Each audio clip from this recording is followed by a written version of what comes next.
I filed for divorce the day after my wife tried to manipulate me, and I don't regret it for a second. That confession probably catches you off guard. Most people expect a story of escalation, of fights and counseling sessions, and desperate attempts to save what's left. But sometimes the clearest moments of your life come when someone shows you exactly who they are, and you finally have the courage to believe them. My name is Thomas Bennett. I'm 35, a quality control manager at a manufacturing plant outside Toledo, pulling in $78,000 a year. Not rich, not poor, solid middle class with a steady paycheck and benefits. My parents raised me to understand that marriage means teamwork, not transactions. You work together, you support each other, you build something bigger than either of you could manage alone. That's what I thought Jessica and I had built. Jessica Claire Bennett. She took my name when we married 5 years ago, something that made my old-fashioned heart swell with pride. She's 33 now, with auburn hair that catches sunlight like copper wire and green eyes that used to dance when she laughed. When we met 6 years ago at a community fundraiser for the Children's Hospital, she was managing a retail store downtown, pulling decent money and talking about maybe going back to school for business management. 2 years into our marriage, we made a decision together. Jessica was burning out on retail, the long hours, difficult customers, weekend shifts that ate into our time. I was getting promoted, my income was steady and growing, and honestly, we both liked the idea of traditional roles. She'd manage our home, and I'd bring in the income. Both jobs essential, both equally valuable. I need you to understand this. I never saw Jessica as lesser, never treated her contributions as less important than mine. She transformed our house into a home, handled finances, meal planning, social schedules, maintained our relationships with both sets of parents. She had structure, purpose, pride in what she built. And I had someone to come home to who genuinely wanted to hear about my day.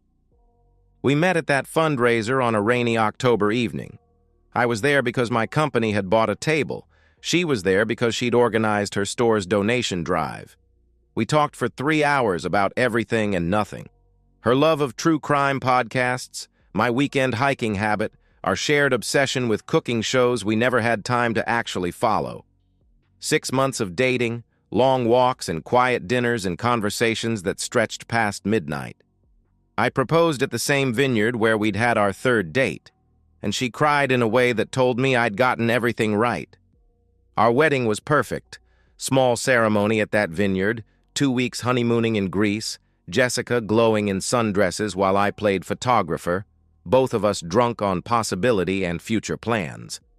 We came home to our house, my house, technically, bought before I met her, and settled into routines that felt as comfortable as breathing. Friday movie nights with takeout Chinese and her feet in my lap, Sunday morning pancakes that I'd flip while she read me interesting articles from her phone, weekend hikes where we'd pack sandwiches and talk about everything we wanted to do, places we wanted to see, the life we were building step by step. We had our disagreements, of course.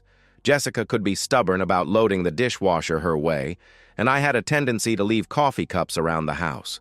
But we talked things through like adults, compromised like partners, never let anything fester into resentment. Jessica had her monthly girls' nights, high school friends she'd maintained relationships with despite different life paths. I encouraged it. She deserved time with friends, deserved to laugh and gossip and remember who she was before she became half of Thomas and Jessica. I trusted her completely. Now I need to tell you about those friends, because their names will matter later. Brianna Hayes, married to a corporate lawyer, always arriving to gatherings with some new designer purse or jewelry that she'd flash around like proof of her worth.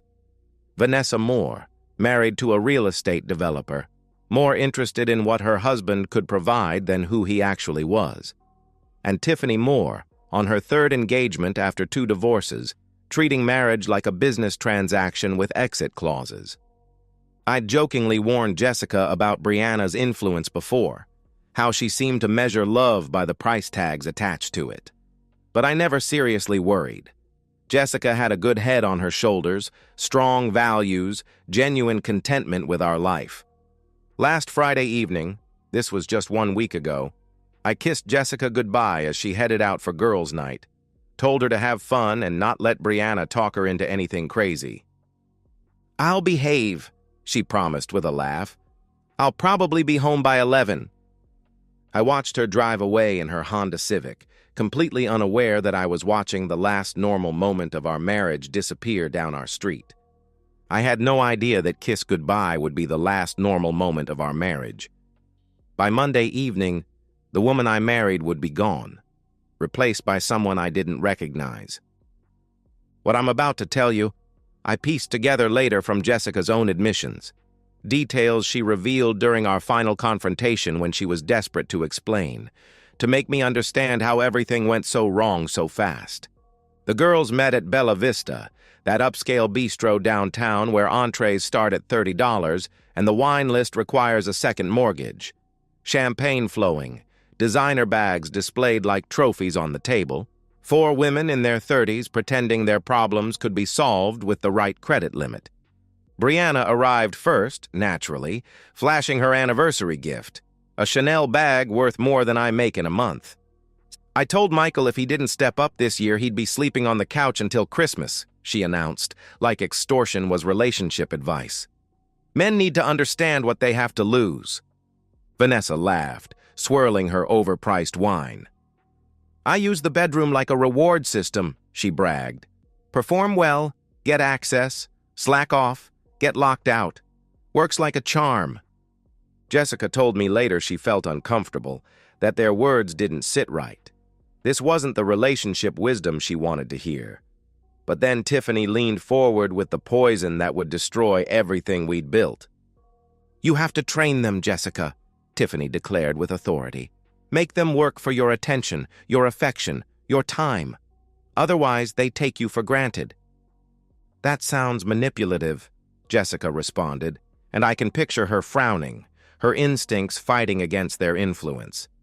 But they were ready for her resistance. They always are. "Look at your life," Brianna pressed. "You cook, you clean, you manage the house while Thomas goes to work and comes home to everything handled. What does he do to earn that? What does he do to show he appreciates you?" "He provides for us," Jessica replied defensively. "He works hard. The bare minimum," Vanessa interrupted sharply. "Any man should work. But what else? When's the last time he surprised you? Brought you flowers for no reason? Planned something special just because?" I can see them systematically dismantling Jessica's contentment, reframing our partnership as her servitude, my provision as basic obligation, our happiness as her settling for less than she deserved. "You're too easy," Tiffany declared, and this is the line that sealed our fate. "You give him everything he wants, clean house, hot meals, regular intimacy, and ask nothing in return. No wonder he's comfortable. You've trained him to expect everything and give nothing." "So what are you suggesting?" Jessica asked, and later she told me her voice was small, uncertain. "Stop," Brianna said simply. "Stop cooking, stop cleaning, stop making his life comfortable until he starts making yours special." "Withhold intimacy," Vanessa added with a cruel smile.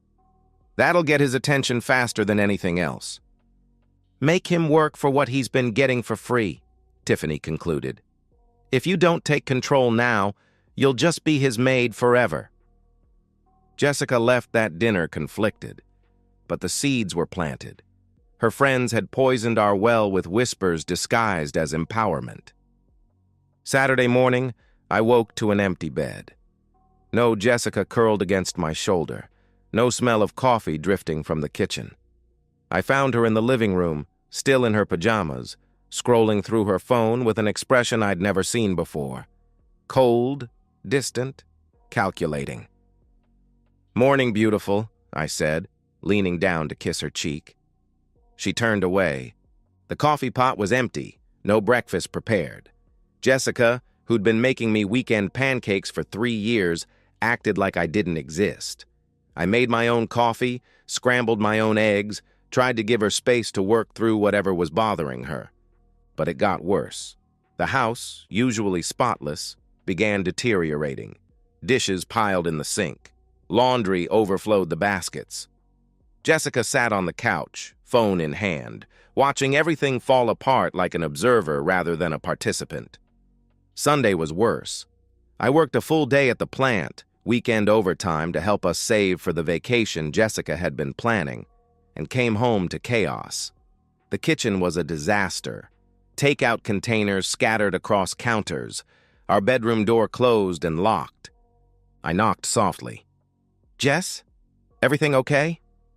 "I'm resting," came her cold reply. Monday evening, I couldn't ignore it anymore. I found Jessica in the living room, still glued to her phone, the house around us looking like strangers lived here.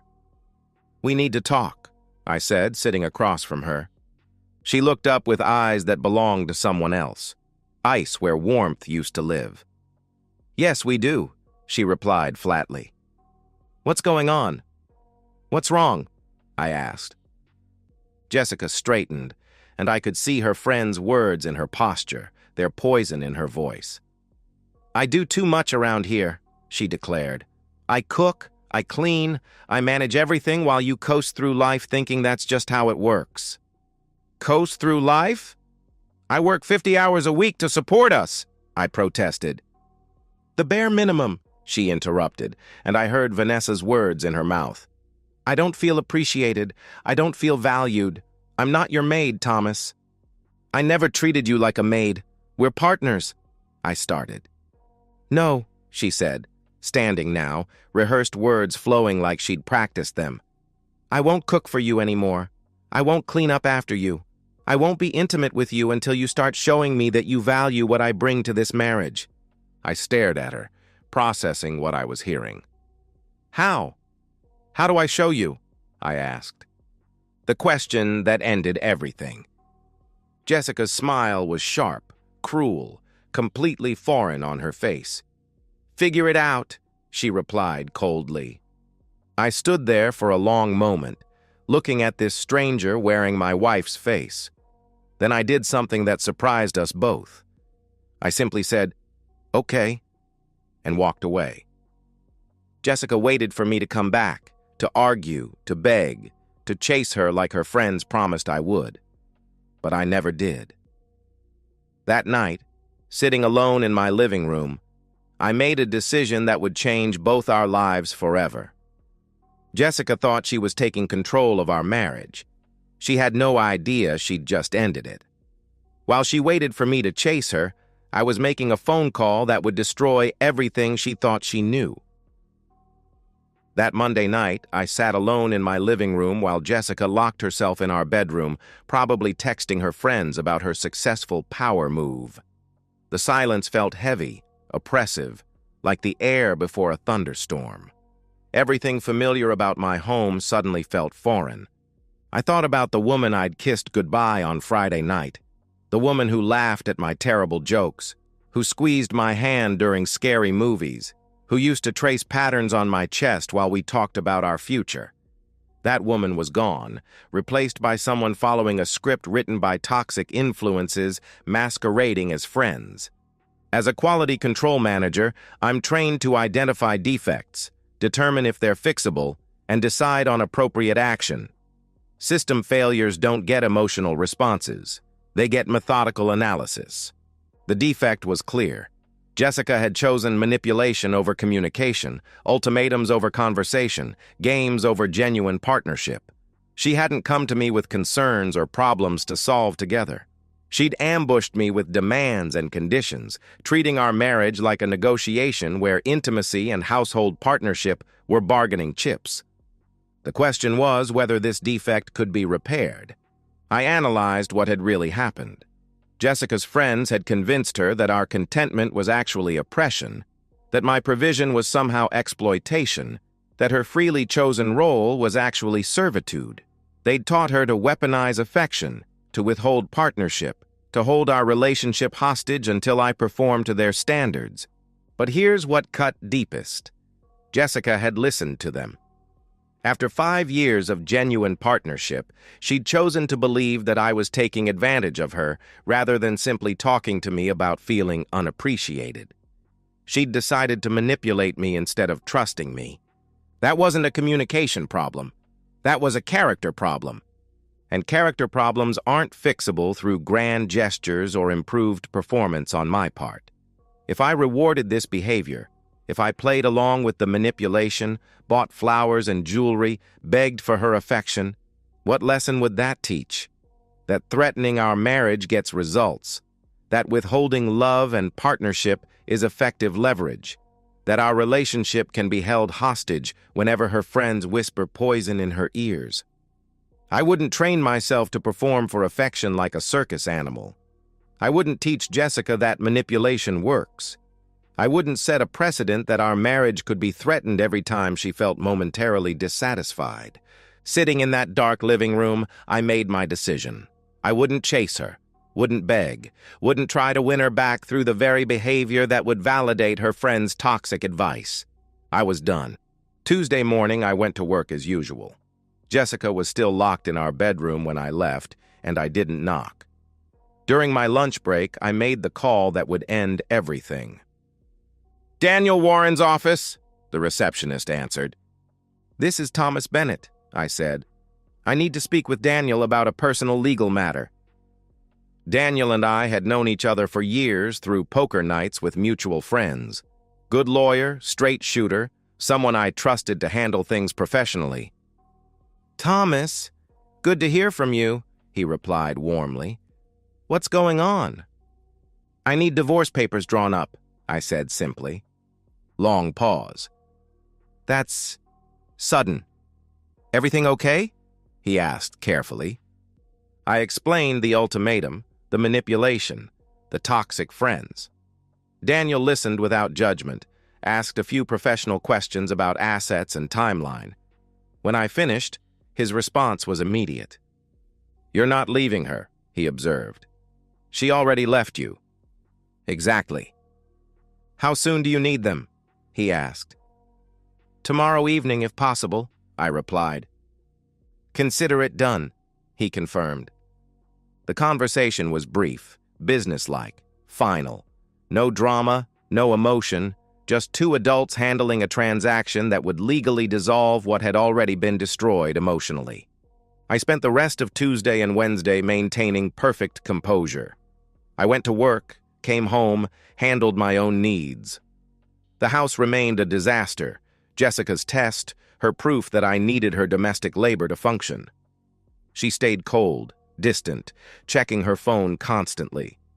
I learned later she was texting her friends, celebrating her successful manipulation, waiting for me to break. She had no idea what was coming.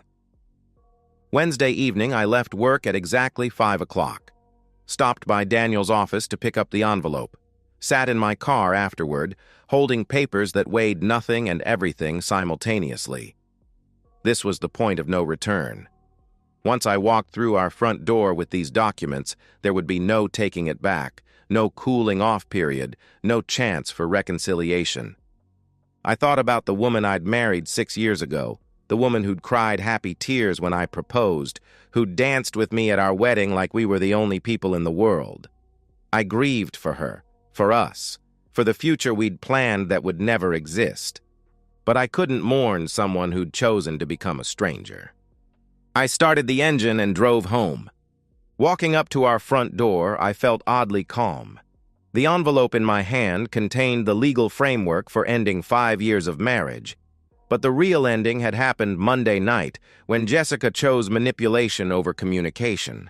When she decided to follow her friend's toxic playbook instead of trusting the man she'd promised to love and honor. I walked into that house with an envelope that weighed nothing and everything at the same time. Jessica was on the couch, probably thinking about what designer bag she'd demand next. She didn't even look up when I came in. She should have. I entered our house at 5:30 p.m. to find Jessica exactly where I'd expected. Sprawled on the couch, remote in one hand, phone in the other, surrounded by the deliberate chaos she'd created to prove her point. Dirty dishes covered every surface, laundry spilled from overflowing baskets, and the woman who'd once taken pride in our home sat in the middle of it all like a queen surveying her kingdom of neglect. She didn't greet me, didn't acknowledge my presence, just continued flipping through channels with the same cold indifference she'd shown for 3 days. I didn't announce myself, didn't try to make conversation.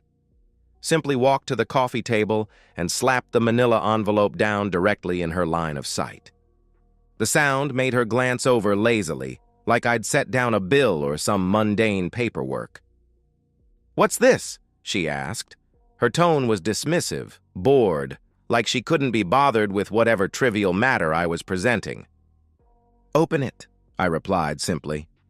Something in my voice must have penetrated her indifference because she actually looked at me for the first time in 3 days. My expression apparently told her nothing because she shrugged and picked up the envelope. She opened it with casual disinterest, probably expecting a work document or insurance forms. I watched her eyes scan the first page, watched the exact moment when the words "petition for dissolution of marriage" registered in her brain. Her face drained of all color. The papers slipped from suddenly nerveless fingers, scattering across the coffee table like the fragments of our marriage. What is this?" she stammered. She was laughing nervously, a high, brittle sound that belonged to someone on the edge of hysteria. "Thomas, this isn't funny." "I'm not laughing," I replied flatly. The simple statement hit her like a physical blow. She stood abruptly, papers falling to the floor, panic flooding her features as the reality began to sink in. "This is some kind of joke, right?" she asked desperately. "Some kind of manipulation tactic to get me to—" "No games, Jessica. No manipulation. Just consequences," I answered. "Consequences?" Her voice cracked on the word. "For what? For asking to be appreciated in my own marriage? For choosing to manipulate me instead of talking to me? For turning our partnership into a power game? For listening to your toxic friends instead of trusting your husband?" I explained coldly. She tried a different approach, switching to bargaining mode with desperate efficiency. Okay, maybe I handled things wrong," she pleaded. "Maybe I listened to bad advice, but we can fix this. We can go to counseling. We can work through—" "No," I said firmly. The word landed with finality that made her stagger backward. "No? That's it?" she cried out. "5 years of marriage and you won't even try?" "You didn't try, Jessica," I replied. "You decided our marriage needed fixing without ever talking to me about problems. You chose manipulation over communication. You weaponized our intimacy and partnership. You treated our relationship like a transaction." Tears were flowing now, but they felt calculated, strategic. "I was confused," she sobbed. "My friends were in my head. They made everything sound different than it was. I didn't mean—" "You meant every word Monday night," I interrupted. "You meant the ultimatum. You meant the manipulation. You meant treating me like a trained animal who had to earn your affection." She tried physical proximity then, stepping closer, reaching for my arm. I stepped back. "Don't touch me," I warned. The rejection shattered something in her facade. She crumpled onto the couch, sobbing harder now, the performance giving way to genuine panic as she realized I was serious. "I love you," she whispered, and for the first time in days, she sounded like the woman I'd married. "Thomas, I love you. Please don't do this. One more chance, that's all I need. I'll cut them off. I'll never listen to them again. "No," I repeated. "This is my home too," she screamed, desperation making her voice shrill. "You can't just throw me out. I have rights." I pulled out my phone and opened the documents Daniel had prepared. "The house is in my name," I explained calmly. "Purchased before our marriage, never added you to the deed. You have no legal claim to this property." Her face went white again. You planned this," she accused. "You've been planning this." "For 3 days," I confirmed, "since you decided to hold our marriage hostage." "I wasn't," she started. "You have 10 minutes to pack a bag with essential items," I cut her off. "Clothes, toiletries, whatever you need immediately. After that, I'm calling the police to escort you off my property." The finality in my voice broke through her denial like a hammer through glass. She stared at me with wide, desperate eyes, searching for any crack in my resolve. She found none. 9 minutes now," I announced. Jessica stumbled toward our bedroom, sobbing, grabbing clothes blindly and shoving them into an overnight bag. She kept trying to talk, to explain, to negotiate. 8 minutes, I called out. "Thomas, please, we can fix this," she cried from the bedroom. "I'll be different, I promise. I'll be the wife you married." 7 minutes, I continued. "I was stupid," she wailed. "I let them poison my mind, but I know better now. I love you." 6 minutes. She was throwing things into the bag now, phone charger, makeup, underwear, her movements becoming more frantic as the clock ticked down. 5 minutes. "This isn't you," she pleaded desperately. "You're not cruel like this. The Thomas I married wouldn't—" 4 minutes, I interrupted. "Throw away 5 years without even trying to—" She continued. 3 minutes. 2 minutes, I announced. She appeared in the living room, bag clutched against her chest, mascara streaking down her cheeks. "One more chance, Thomas," she begged. "Please, I'm begging you." 1 minute, I replied. I walked to the front door and opened it. Cool evening air flowed into our house, my house, carrying the scent of autumn leaves and new beginnings. Jessica stood frozen in the middle of the room, bag in her hands, looking around like she was seeing our home for the last time. Because she was. "Time's up," I declared. She walked to the door on unsteady legs, stopping in the doorway for one final plea.